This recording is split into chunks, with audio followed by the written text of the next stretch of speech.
3h41. Amanhã, dia 22 de julho, é o Dia Mundial do Cérebro. E a gente vai tratar de uma doença crônica do cérebro que atinge mais de 1 bilhão de pessoas no mundo todo, segundo dados da OMS, a Organização Mundial da Saúde. No Brasil, são cerca de 30 milhões de pessoas com essa doença crônica que é a enxaqueca. Você sofre com esse problema? Tem alguma dúvida? Manda no WhatsApp 48991813800. De cabeça por vários problemas de saúde, inclusive coisas agudas, como uma gripe, né? No caso da enxaqueca, ela é uma doença onde o sintoma, dor de cabeça, é o mais conhecido. É uma dor de cabeça normalmente que ela é crônica, recorrente e bastante incapacitante. Mas é bem importante diferenciar isso, porque a pessoa fala, eu estou com enxaqueca. Não, você está com uma crise de dor de cabeça, de uma doença que chama enxaqueca. Isso muda completamente a forma da pessoa abordar o problema, né? Existem tipos de enxaqueca? Existem tipos de apresentação da enxaqueca, mas a enxaqueca é sempre uma doença hereditária, isso é muito importante deixar claro. As famílias com enxaqueca têm a doença, e existem pessoas que têm apresentações um pouco diferentes. Então, existe um tipo de apresentação que chama enxaqueca com aura, por exemplo, que a pessoa, junto com a crise de dor de cabeça, ou até mesmo fora da dor de cabeça, ela tem sintomas neurológicos visuais, como ficar vendo brilhos, ou então perder foco de visão. Outras pessoas têm uma enxaqueca onde tem muita tontura, o sintoma predominante às vezes pode ser a tontura. Então a enxaqueca é uma doença com apresentações diferentes entre as pessoas, mas sempre com sintomas neurológicos, auras visuais, tonturas, ansiedade, dificuldade de sono, e também acompanhado, claro, de dores de cabeça recorrentes e crônicas. Então, um fator que a senhora acabou de passar é que a causa é hereditária. Então, dá para caracterizar também que não há cura, vai ter tratamento. Exatamente, isso é muito importante também. A gente trata a enxaqueca como uma doença crônica que é. Então, existe um controle, igual um diabetes, tem na família as pessoas com diabetes. Elas sabem que tem a tendência, elas vão olhar os primeiros sinais, fazer as avaliações, fazer o diagnóstico precoce e vão procurar controlar a doença. A enxaqueca é a mesma coisa de um diabetes, de uma hipertensão arterial. E a maioria acha que é isso, que é uma dor de cabeça em crise aguda. E como é que as pessoas vão fazendo? Elas vão tomando analgésicos na hora da dor, que na verdade não trata absolutamente nada, pelo contrário, ainda piora a doença, porque eu não estou tratando, eu estou só mascarando o sintoma, e vão achando que é isso que elas têm para fazer. Mas existem tratamentos onde a gente pode sim controlar a doença e aí não ter os sintomas. O principal, as dores de cabeça que tanto incomodam, e como eu falei, esses sintomas de sono, humor, memória, atenção, que são crônicos e muitas vezes até mais importantes do que a própria dor no paciente. E se ela tiver, digamos assim, um diagnóstico precoce, né? Dá para evitar essa cronificação, vamos dizer assim? É possível evitar? Muito importante, muito importante. O diagnóstico precoce, eu falo em crianças, a gente está dizendo mesmo, né? Então, se uma mãe, ela já sabe desse diagnóstico, que a criança começa a queixar de dificuldade para dormir, a criança é muito agitada, a criança tem dificuldade de atenção, a criança já começa a queixar de dores de cabeça esporádicas, ela buscar rapidamente um neurologista, que é o profissional capacitado para fazer esse diagnóstico, vai fazer com que todo um tratamento de controle possa ser instituído e sim, eu evito que a dor se torne uma dor de cabeça crônica, que a pessoa tenha complicações como quadros de ansiedade, até mesmo episódios depressivos. Então, isso vai com certeza estacionar o máximo possível a doença para que ela progrida o menos possível, né? E tenha um controle adequado. E dentro dos aspectos que envolvem a enxaqueca, ela vai ter características diferentes de uma pessoa para outra? Por exemplo, região da dor na cabeça, se é na frente, se é do lado, se é atrás, se é na cabeça como um todo. A causa, ela vai mudar de paciente para paciente também? A apresentação da doença em cada caso? A causa, como eu falei, causa é hereditária. Sempre. Você tem genética de predisposição. Gatilhos mudam. É que as pessoas confundem causa com gatilho.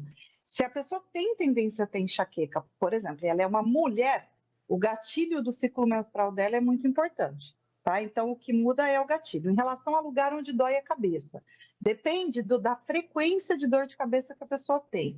Mas é muito comum ter 2 sintomas, que eu vou falar aqui que é muito importante em todo mundo que tem a tendência a ter enxaqueca. Uma cabeça dolorida, como um couro cabeludo sensível, que a pessoa tem quase sempre. Então, ela encosta o couro cabeludo, vai pentear, vai no salão de cabeleireiro e puxa um pouco, prende o cabelo e ela percebe que o couro cabeludo dela é dolorido. Isso é praticamente quase todo mundo tem enxaqueca. E uma tensão ou dor no pescoço e nos ombros, que também é muito comum em praticamente todas as pessoas que têm enxaqueca. Isso, mesmo que ela esteja fora da crise, com aquela crise da dor latejante, que está enjoando, vomitando, que aí sim pode ser um lado mais da cabeça que outro, ou uma região mais que outra. Esses 2 sinais de dor no couro cabeludo, ou couro cabeludo dolorido, e de dor ou tensão crônica nos ombros e no pescoço, é muito importante porque as pessoas banalizam isso, acham que é assim mesmo, que é a postura, que é alguma coisa do dia a dia, é o gatilho, é tensão, e aí com isso ela não vai ter no diagnóstico. Então esse recado é muito importante deixar. Esse fator, né, essa característica da dor tão intensa que provoca o vômito, é um sinal claro que pode ser enxaqueca, então? Sim, esse é o pico, né? Eu falo que é o pico da crise. Quando a pessoa vai tendo dores, sintomas, a doença crônica acompanhando a pessoa, quando o cérebro, que na enxaqueca é muito excitado, ele chega no ápice da doença, ela gera essa crise, que aí sim pode chegar a ter náusea, pode chegar a ter vômito, a pessoa fica incapacitada, precisa de repouso completo, e a dor nesse momento aí ela é num extremo, né? Que a gente fala o extremo de deitar mesmo, não conseguir fazer nada, ou então mesmo, né, ter que procurar um serviço de emergência. Mas quando a pessoa chega neste pico, normalmente ela tem a vida inteira com a enxaqueca, com dores que ela chama de normais, com essa tensão no pescoço crônica que ela acha porque ela tem uma má postura, com esse couro cabeludo incomodando que ela acha que é assim mesmo, porque sempre foi, com muitos sintomas de sono, de humor, de dificuldades atencionais, muito cansaço. A pessoa com enxaqueca, ela cansa fácil, porque ela tem um cérebro muito excitado e ela dorme mal, não desliga, então ela está sempre cansada, muito pensativa, hipervigilante, ansiosa, e a pessoa vai achando que é assim mesmo. A partir do momento que ela estoura numa crise dessa, é a hora que ela toma o susto e ela procura ajuda, seja numa emergência ou fala isso com o primeiro médico. Só que a hora que ela chegou nesse ponto, às vezes isso correu anos de doença, às vezes muitos anos, a infância, adolescência, idade adulta, ou mesmo desde criança, a gente já vê crianças com essas crises fortes.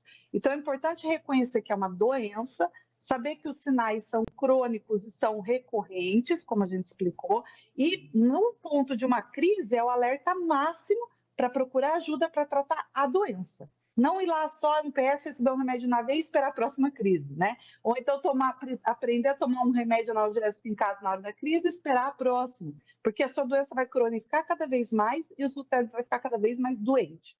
E é possível a enxaqueca aparecer numa fase da vida e depois desaparecer sem tratamento? Não, a enxaqueca nunca desaparece, ela só para de ter crises. É o que a gente falou, a enxaqueca é uma doença, não é a crise. Então, tem pessoas que elas diminuem as crises por fatores hormonais, no caso de uma mulher na menopausa, isso pode ou não acontecer, ou porque naquele momento ela está, inclusive, o que muita gente faz, se medicando todo o tempo sem saber e está mascarando a crise, usando cafeína, por exemplo. Então, as pessoas começam a usar coisas com cafeína, tomar café, refrigerante de cola, todo dia, ela não chega a estourar uma crise, porque aquilo é extremamente analgésico, mas a doença continua lá.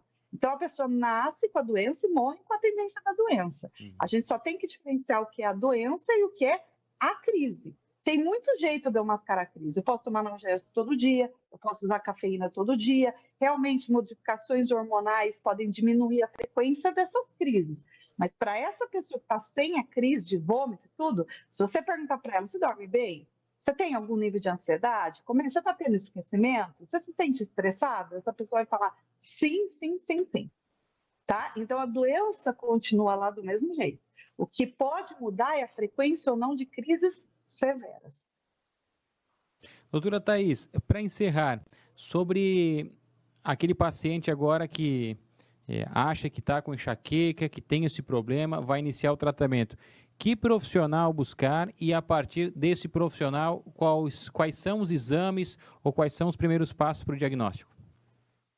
Profissional neurologista, tá? De preferência, buscar neste currículo desse neurologista se ele tem uma especialização, eu digo uma área de atuação ou uma maior experiência, porque nem todo neurologista realmente é experiente no diagnóstico e no manejo da doença da enxaqueca, mas tem vários que são, e não tem nenhum exame. Exatamente por isso que o neurologista tem que ser muito experiente, porque nenhum exame dá alterado na enxaqueca.